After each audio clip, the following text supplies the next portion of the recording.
to Downing Street. This is the interview we have awaited 1,791 days for, and couldn't come at a better time. It's a crucial week as voters prepare to have their say in Thursday's elections. I'm here live in the Downing Street study with Boris Johnson before he addresses the Ukrainian parliament, the first world leader to do so since Russia's invasion. But at home, troubles are mounting. There are claims of sexism in Parliament. Partygate investigations continue, and there is a rising cost of living crisis. Prime Minister, we have a lot to get through. Good morning, Susanna. Thank you very much for having me on your show. Well, thank you for being back with us. And it seems remarkable that before we get into talking about Ukraine, so many people want to know, are you honest, Prime Minister? I think yes, and I think that the best way to judge that is to look at what this government says it's going to do and what it does. And we'll get to that in a minute. I just want a straight answer. You're an honest speaker. Yes, and I do my best to represent faithfully and accurately what I believe. And sometimes it's controversial, and sometimes it offends people, but that's what I do. Sometimes people say you lie, Prime Minister. If you're talking about the statements I made in the House of Commons, I was inadvertently, I was wrong, and I've apologised for that. But look at what we have done. If you're talking about what's happened in number 10. What I want to do, if you look at what this government has delivered, I know, and we'll get to what the government's going to do and has done. But I just want to get on the record what you say about honesty and telling the truth, because it's important for our viewers, because they're going to be listening to their answers, to your answers. It matters very much to me. And there are also, as you know, and again, this seems remarkable, there are fact checkers at every stage of every interview who will go through your answers with a fine-tooth comb. Fine. Let's talk about, first, the reason why we're here. You are going to be the first Western leader to speak to the Ukrainian parliament. What can you say to the Ukrainians, and what can we do as a country without putting Western targets at risk? For instance, diplomats in Kyiv. Well, I'm very proud of our diplomats in Kyiv and Melinda Simmons, who's going back to reopen the embassy. She's done an absolutely amazing job, and I think anybody who targets UK diplomats is totally beyond the pale. They have no justification for it. Let me tell you why they have no justification, Susanna. What the UK is doing and has done since the crisis began is lead the world in helping the Ukrainians to protect themselves against wanton aggression, barbaric aggression by Vladimir Putin. That's all we're doing. And it's very important for people to understand the limits of what we're saying. We're not saying that we're doing this in order to drive some geopolitical change or to have an outcome in Moscow. I think the UK is indifferent on all that. What we care about is Ukrainian people and their suffering. Okay. And it is totally unjustifiable to allow a free, sovereign, independent country like Ukraine just to be overwhelmed and obliterated as it might have been. So what we did was we began very early on, earlier than any other European country, to send them the weaponry that they might need against tanks in particular, then, of course, many other types of weapons. We also marshalled the world, or helped to marshal the world, in delivering a very tough package of economic sanctions. That's made a big difference. You say that you care about the Ukrainian people. Why, then, are we making it harder than any other European country for Ukrainian women and children fleeing war to come here to the UK? Well, we have done a huge amount to help Ukrainian women and children in the area, but we're now seeing large numbers come to the UK. And so far, they're waiting weeks, Prime Minister, 86,000 visas have been issued, and 27,000 are already here. And I want to say thank you. I want to pay 27,000 is a lot, and it's growing fast. OK, so the numbers I want to pay tribute to all those who are helping to look after Ukrainians. Absolutely right. But could we have done it faster? Yes, perhaps we could. We could have done it faster. But let me be very clear. I think it is important that we do two things. First of all, that we have a system that the public absolutely trust. Why can't we give visa-free travel? That we've just spoken to the Ukrainian ambassador. He says he's negotiating with the Home Secretary about this. We could just lift visas. These are women and children. We have seen the horrors that they're trying to get away from, and we are holding them up. Why can't we give them visa-free travel? It's important in a wartime situation, such as one we have, when people are, I'm afraid, pretending to be otherwise... women and children, Prime Minister. 90% of those fleeing are women and children. But it's important to protect the system from those who might want to abuse it, but also important to protect the women and children from coming to somewhere where they're not going to get the welcome that we would want. So that's why the screening and all the work we've done to make sure that we match up people in the right way. We're talking about screening babies and the results. Children. The results are starting to be really excellent. A fraction of those who have applied for visas have arrived in the UK. Yeah, but quite a big fraction. We're making it hard for them. Quite a big fraction. You are going to announce £300 million for Ukraine. Lots of people today saying that's all well and good.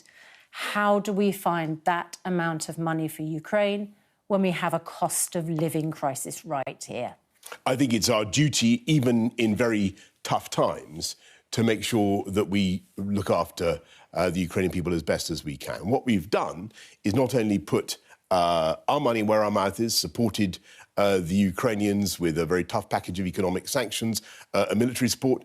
We've also led the way in bringing countries together. So the UK has hosted and we've arms donation. Yeah, we've addressed Ukraine, but also brought other countries together. So in terms of the Prime Minister, you'll understand the point is in an interview of limited time. Please, when we are 2 days out from elections, the biggest issue for people is not Ukraine. The biggest issue for people right now is how they can possibly afford to pay their bills. And they wonder, are you in touch with what they're experiencing? Food prices are rising, going to be the biggest in a decade. Energy bills are rising, and they're going to rise again in October. Petrol costs are rising. Tax is rising. Food bank use is rising. The number of people in poverty is rising. The number of children in poverty is rising. This is on your watch, Prime Minister. And we're doing everything we can to help with the pressures on family budgets. And I totally understand and get what people are going through. And it is important, though, to set the global context. This is a spike in energy prices. You mentioned food, cost of chickens is crazy, chicken breast. This is all being driven by the cost of the inputs, mainly fuel. And that has been greatly exacerbated by It's not just a recent problem, is it? You say you're doing everything you can. You're not. You're not imposing a windfall tax on the fuel companies. And we've already heard about billions in profit for BP this morning. Why not? Let me come to that, because that is incredible. Can you answer that now? Yes, of course.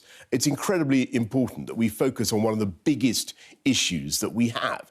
This country is in the insane position of having to pipe in electricity from France and elsewhere, because we haven't done enough to invest in our own security of energy and electricity supply. Let the energy companies invest. They need to invest. At the same time, why don't you impose a windfall tax on the profits, just one-off, in order to help people right now? It doesn't help people right now who are paying their energy bills, which have gone up hundreds, to be told we need to leave that money to the energy companies because they need to invest. They do need to invest. That's their job. Your job is to help people pay their bills. Yes, so what we're doing right now is helping people with the cost of energy with the £9.1 billion that we have put in, and with the £350 support that we're giving through council tax. You've offered people a loan that they have to pay back. Straight off their council tax. The £150 council tax rebate doesn't touch the sides and doesn't affect everybody. I accept. No, that's the point. That's the point, because I accept that those contributions from the taxpayer, because that's what it is, taxpayers' money, isn't going to be enough immediately to help cover everybody's costs. Of course, that isn't going to work so you enough acknowledge in the short you're term. not doing everything you can. There is more that we can do. Yes. But the crucial thing is to make sure we deal with the prices over the medium and long term. So when you say and so that we're means, doing everything we can, you're not being honest, are you? Because you've just said there's more we can do. Sorry, we're doing a huge amount. So the £9.1 billion that we announced is much bigger than any rival plan that I've seen. A big figure like £9 billion doesn't mean anything to individuals. Okay. And I'm going to give you some examples because we get emails all the time, Prime Minister, about this. You have said that individuals have to make choices about what they spend their money on. You're on record as saying that, OK? And I want to ask you then about a number of our viewers who have got in touch with us about the choices that they're making. Elsie is 77. She's a widow and she's a pensioner who lives in a council house. She receives a pension of £170 a week. Her energy bills have gone, get this, from £17 a month to £85 a month. Yeah. She will pay an additional £816 a year. To cut down on spending, Prime Minister, Elsie has now resorted to eating one meal a day. She's 77 years old. She's losing weight. She goes to the supermarket at the end of the day to buy yellow sticker discounted items. She gets up early in the morning to use her Freedom bus pass to stay on buses all day to avoid using energy at home. What else should Elsie cut back on, in your opinion? I don't want Elsie to cut back on anything. Let's talk about Elsie and what we're doing. And just to remind you that the 24-hour Freedom bus pass was something that I actually introduced, just parenthetically. Marvellous. So Elsie should be grateful to you for her bus pass. But what else should she cut back on? There are plenty of things that we are doing. So what we want to do is make sure that we have people who are in particular hardship looked after by their councils. So we're putting much more money into local councils. We have the particular payments for to help elderly people, in particular, with the cost of heating. But look, Susanna, she already qualifies for that. And I'm going to accept... I'm asking you now, what does Elsie cut back on now? I don't want Elsie to have to cut back on anything, and we will make sure... But, Prime Minister, her energy bills have gone up to £85 a month. And the best answer is to help her abate the cost of energy as we are, but also... What, through a loan that she has to pay back? To make sure there's a direct... cut in her council tax as a result of what we're doing, plus the she doesn't qualify for the council tax rebate as her home plus comes the winter under fuel allowance. There are measures that we put in place to help people. But I'm not going to pretend to you, you can't say Susanna, anything to help I'm not going to Elsie, pretend no, because what we are doing is making sure that we take the steps now to invest in our energy supply. You'll get back to your point about the energy companies, to ensure that we have the supply for the medium and the long term. Sorry, I'm Elsie so sorry, and people Elsie. like the Elsie medium and and people long like term Elsie doesn't help Elsie. Taking VAT off energy bills might help people. The windfall tax on energy companies might help people. I've got another example for you. Dan and his wife made you parents, full-time carers of two disabled daughters. One is severely disabled, cerebral palsy, brain damage, deaf and partially blind. My heart goes out to this family. For her treatment and to keep her comfortable, the family have a range of different electrical machines used on a daily basis, some of them 24 hours a day, which means their energy bills are, of course, high. Their energy bills have gone up to £450 a month. What should Dan and Made you cut back on? We are looking at particular arrangements to support those who may be using dialysis machines or who may have particular high requirements of electricity because of their medical conditions. And I totally understand that hardship. But just to get back to my point, I know that this may sound frustrating because people think, we need money now. Well, the money we have is all... These families need money now. They do. And we are doing everything we can to help them. But what we must do... You've said that a number of times, Prime Minister, and I have to take issue because you've said we're doing everything we can, and yet you've already said we could do more. Tax, let's just go back to your suggestions.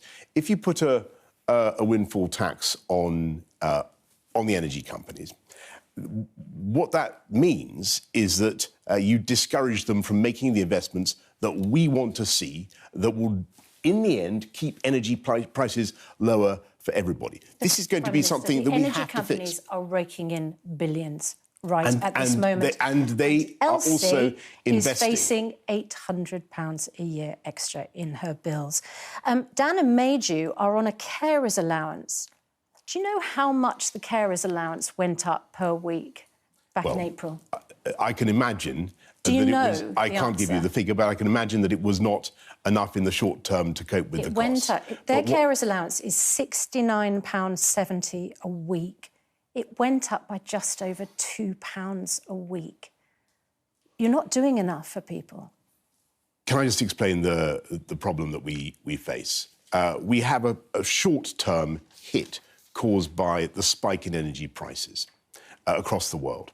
If we respond by driving up prices and costs across the board in this country, responding by the government stepping in and driving up inflation, that will hit everybody, and that will mean that people's interest rates on their mortgages go up, the cost of borrowing goes up, and we face an even worse problem. Can I just explain? We're already spending £83 billion a year to service the cost of government debt. Mm-hmm. That's huge. That's far more than we spend on defence, on many other budgets across Whitehall. It's a huge sum of money. And the risk is, if we have an inflationary spiral of the kind that could be triggered, then you'll see interest rates going up, and that will hit people in their mortgages. Have you seen inflation? Inflation could hit 10%. Correct. And you know who's not getting their payments uprated in line with inflation? It's people on benefits. Why not? For the reason that I've given. We don't want to, because although you're quite right to point out that there is an inflationary risk and it's very severe, it could get worse. And that knocks onto interest rates, and that knocks onto the cost of borrowing for everybody. And I'm sorry to say this, but we have to be prudent in our approach. We have to help people like Elsie, like the families you mentioned, in the short term with huge sums of taxpayers' cash through local councils or through all the schemes that we're doing, and I've outlined some of them. But the best answer is to have a strong economy where we keep interest rates as low as is reasonable, and we ensure that we get people into high-wage, high-skill jobs. And the untold story... I'm not sure, if we go back to our case studies, these are real people who we've spoken to, Prime Minister. I know they are. Talking about big sums of money and getting people into jobs don't have any impact at all on Susanna, and Maydew. Susanna, I appreciate that, but it does have an impact, actually.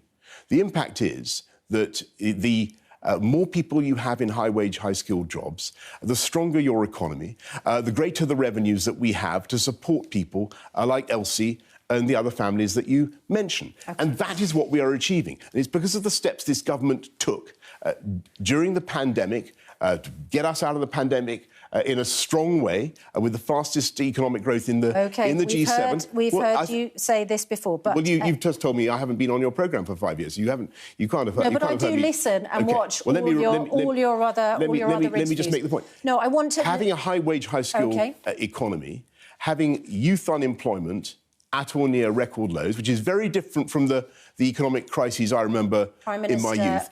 We understand this is an encouraging side of it. And it's not helping people on benefits who are not seeing their benefits go up in line with inflation, and it's not helping people from whom you took away £20 a week in universal credit and tried to claim it gets evened out by the taper. It is not helped by people who now face a national insurance increase. Susanna, can I come back on some of that, please? OK? You talk about the national insurance increase.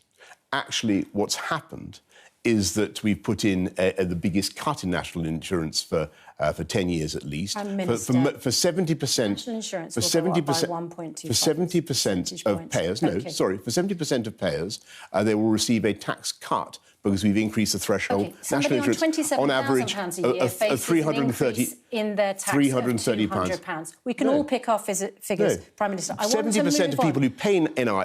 As for universal credit, please, let me just come back on that one. As for universal credit, what the Chancellor has done by changing the way the tax is paid on it is effectively give a tax cut to people worth £1,000 on universal credit. Plus, Prime Minister, you took away £1,000 from people on universal credit. Anyway, I need to talk to you about other issues. So we had a short-term COVID measure. We had a short-term COVID measure, which we then restored to the status quo. During COVID, and yet you took that money away. OK, we need to move on to other issues because there's 100 other things I need to talk to you about. Right. We've got 5 years of questions to get into this 20 minutes. You've already said you're honest, that you don't lie to the British people. You do, however, break the law. We know that because you have been fined for the Partygate scandal, for a birthday party here in this building. And you're being investigated for lying to Parliament. We sit in what your opposition leader calls the most fined building for breaking the law.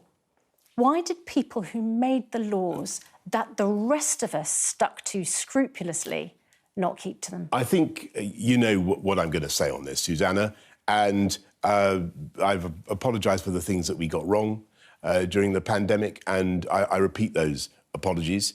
But with great respect, I'm going to have to ask you to wait until the conclusion of the investigation. You have said that you'll let us know if there have been any more fines. We already know that you have been fined once. Have you been fined since then? No, and I'm sure that there will be, that will not remain, secret. So, look.